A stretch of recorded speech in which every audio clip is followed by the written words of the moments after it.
வணக்கம் அன்பர்களே. விஜய் சாருக்கு ஓட்டு போடுங்கள். ஏனென்றால் அவருக்கு பக்கபலம் ரசிகர்கள், நம்மை போன்ற ஆதரவாளர்கள் மட்டுமே.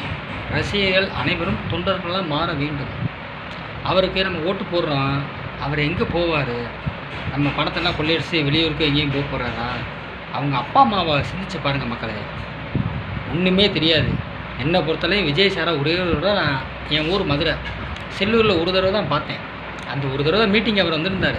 நெக்ஸ்ட்டு இங்கே பாறை பற்றி நான் போகலை. ஏன்னா ஃபஸ்ட்டு அவரை பிடிக்காது விஜய். இந்த லவ் படமாக நடிப்பார்ல. ஆனால் அதுக்கப்புறம் பிரியமானவளை படம் பார்த்தோன்னே விஜய் சாரை மட்டும்தான் பிடிச்சிருந்துச்சி, லவ்வை பிடிக்காது.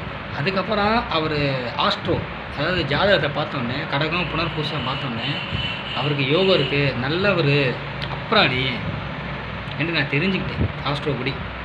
அதனால் அவர் தொண்டன். இதில் என்னால் என்ன தெரியுமா, நல்லவர். அவருக்கு மக்கள் அனைவரும் ஓட்டு போடுங்க, அவரை ஜெயிக்க வைங்க. அதே நேரத்தில் அவர் ஜாதகம் நல்லா இருக்குது. கண்டிப்பாக அவருக்கு பேக்ரவுண்டு இல்லை, நம்ம தான் அவருக்கு பேக்ரவுண்டு. ஓகே, விஜய் அரசியலுக்கு வந்தது காரணம் என்னென்னா தொழில் மோட்டிவ்.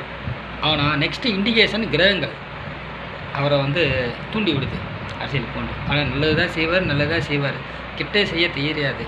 அவருக்கு கூடி இருக்கிறவங்க ஒரு சில காரணங்களால் துரோகம் பண்ணிட்டா அவர் ஒன்றும் பண்ண மாட்டார்.